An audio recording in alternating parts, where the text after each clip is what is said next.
Welcome back, everyone. Ready for another deep dive? Always. Awesome. Today we're focusing on just one source, chapter 19 of the Quran. Okay. It's known as Mary, or sometimes Maryam. Interesting. We're going to try to uncover those big stories and themes within it.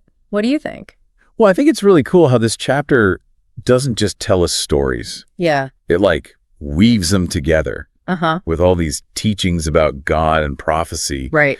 And even what it means to be human, So it's more than just a history lesson. Oh, yeah, definitely. Gotcha. Okay.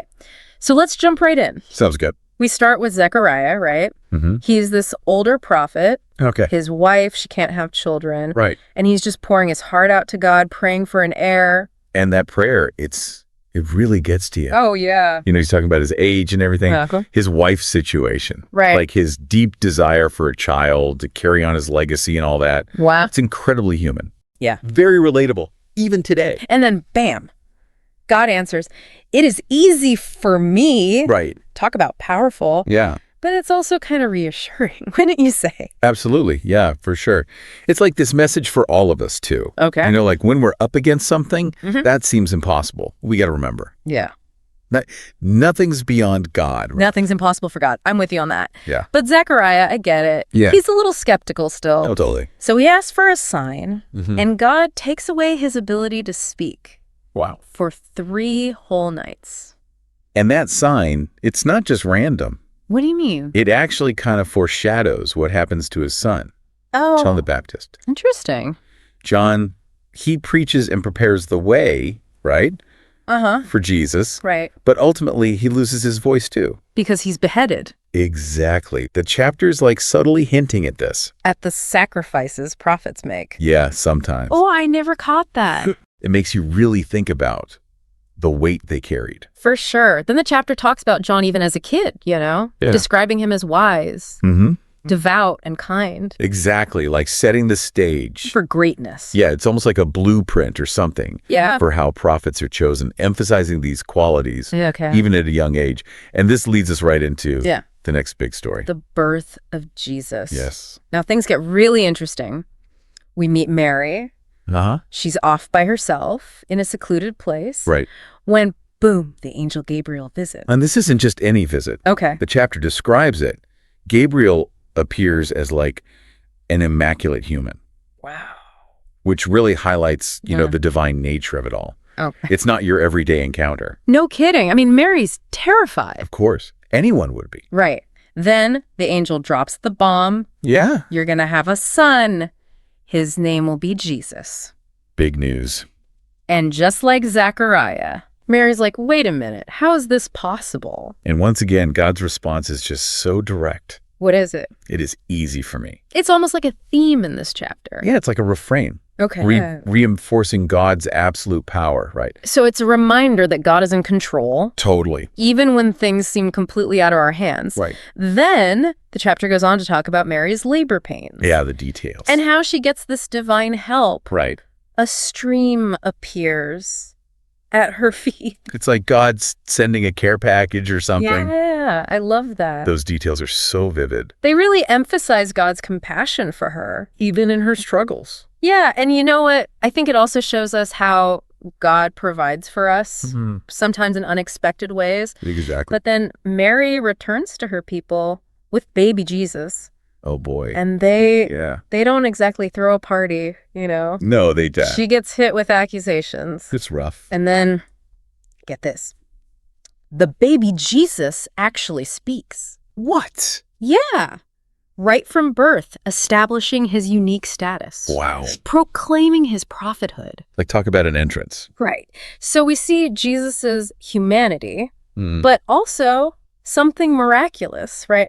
definitely. The chapter calls him the word of truth about which they doubt. Mm. What's that even mean? The word of truth is a pretty powerful phrase. Okay. It points to, the divine decree Yeah. that brought Jesus into being. He wasn't just any baby. No, He was chosen for a purpose. got it. But right after that, the chapter says, it is not for Allah to have a child, glory be to him. Right. To have anything done, he says to it, be, and it becomes. Right. Okay, now I'm confused. Yeah, I get it. It seems like contradictory or something. Totally. But it's actually clarifying a key Islamic belief. Okay. It's shutting down this idea that God needs a partner or a child to create. Oh. It's affirming God's absolute oneness. So Jesus, like everything else, was brought into existence through God's command. Exactly. It's a subtle but really crucial distinction. Okay, that makes more sense. The chapter is acknowledging the miracle of Jesus's birth. Right. But also making sure we understand God is totally unique. It's a really nuanced portrayal of Jesus. Yeah, I see that. It sets it apart from other interpretations, Okay, that makes sense. So then the chapter kind of shifts gears. Oh, yeah. Starts mentioning these other prophets. Like who? Abraham, Moses, Ishmael. Right. Enoch. It's almost like connecting the dots between different times, right? Like, reminding us that all these prophets, even though they lived in different times and places, they share these common threads. Like? They're truthful, dedicated to spreading God's message. Chosen to guide humanity. Exactly.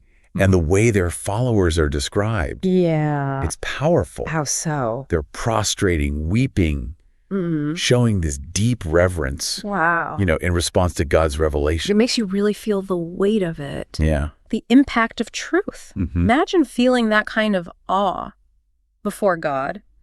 But then... What happens? The chapter takes a turn. Gets serious. Issuing warnings. Disbelief, losing faith, getting caught up in worldly desires. It's a contrast to the descriptions of paradise that come after. Yeah. That shift is intentional, right? I see. The chapter's showing us the consequences of choosing pleasure. Over eternal rewards. Exactly. Paradise. It's painted as this place of peace. Okay. Abundance. It's like an inheritance for the devout, But those who reject faith, they face something far less appealing. Okay, so it's not just about believing. No. It's about living a certain way. It's a call to action, like a reminder that our choices matter. Yeah, that makes perfect sense. Okay, so we've got prophets, miracles, warnings. What else is in this chapter? Well, we see God, Yeah. flexing some serious muscle. The chapter emphasizes his absolute power, Right. his dominion over everything, his ability to create from nothing. Wow. And the certainty of judgment, It's like a cosmic power move. Right. And speaking of judgment, the imagery for the day of judgment is intense. Oh, yeah. The righteous, they're gathered as guests. Okay. But those who strayed, Yeah. well, let's just say, it's not a place you want to end up. No kidding. It's meant to make you think, right? Yeah, it uses powerful imagery to evoke that sense of urgency. Exactly. And accountability. It's a reminder that our choices here, they determine our fate in the next life. So we're responsible for our actions. Yeah. It's not all preordained. We have free will, right? And the chapter's saying, use it wisely. Makes sense. So where does the chapter leave us? It really emphasizes, the importance of belief and good deeds. Those lead to God's love and mercy. Okay. And it reminds us that God, he's made his message clear, easy to understand. So the responsibility is on us. Got it. To seek guidance. Yeah.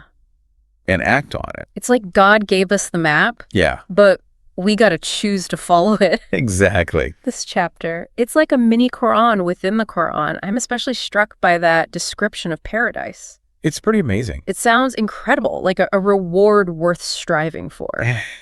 It really paints a vivid picture. It does. But it makes me wonder, what does it really mean to stay true to your faith today, in our modern world? That's a great question. Yeah. It's not just about understanding the words. Right. It's about applying them. To our lives. Yeah. But how do we even begin to do that? Good question. One thing that's kind of striking is how much this chapter focuses on women. Oh, interesting. We have Mary, obviously. Right. But also Zakariya's wife. They're both key. That's true. I hadn't really thought of it like that. Yeah, and even though we don't know her name, Zakariya's wife, she's still central to his story, It's their shared struggle that makes his prayer so powerful. Exactly. Yeah. And they both face these challenges, right? That are so personal and relatable. I mean, even though their stories happened ages ago, right? You can still feel it, Absolutely. Their fear, their doubt, their strength too. Right. And ultimately, submitting to God's will. It makes them seem so human, They're not just like figures in a book. Right. They're experiencing real stuff. Real emotions. Yeah. Real struggles. Just like us. Yeah. It's a good reminder. Yeah. Even those chosen by God, they go through tough times too. And it's really interesting how the whole chapter is named after Mary. It highlights her role. It does. Not just in Jesus' story. Right. But in the bigger picture too. The message of faith, devotion. It's like the chapter is saying, hey, pay attention. Pay attention to these women. Right. They have something to teach us. Yeah. It also makes me think about where this chapter fits in the whole Quran, you know? Oh, yeah. Good point. It's not chronological, right? You're sharp. No, it's not. Coming after chapter 18, which focuses on all those trials, you know? Yeah, the hard stuff. The tribulations. Chapter 19 comes in with this message of hope, divine intervention. So it's like saying, hey, even when things are rough, God is there. Exactly. It's perfect placement. The stories of Zakariya, Mary, those miraculous births, they show God's power. Overcoming any obstacle. I bet that resonated with those early Muslims. Oh, yeah. Facing persecution and all that. Yeah. And honestly, that message still resonates today, don't you think? We all face challenges. We do. Sometimes you just need that reminder that God is working things out, even when we can't see it. Oh, I agree. And speaking of things that resonate, the language in this chapter. Oh, yeah. The imagery. It's beautiful. The way it describes paradise. Even dates falling from a tree. Right. It's so vivid. It's like you're transported to another time and place. You really are. And the way the verses flow. Yeah. It's almost musical. Yeah. It's no wonder it's recited so often. In prayers and special occasions, it's powerful. But, you know, even though it highlights God's power and judgment, it doesn't shy away from free will, you know. Oh, that's so true. You hit the nail on the head. Right. It's constantly reminding us we have a choice. To believe or not. To follow the right path or stray. Exactly. Our fate isn't set in stone.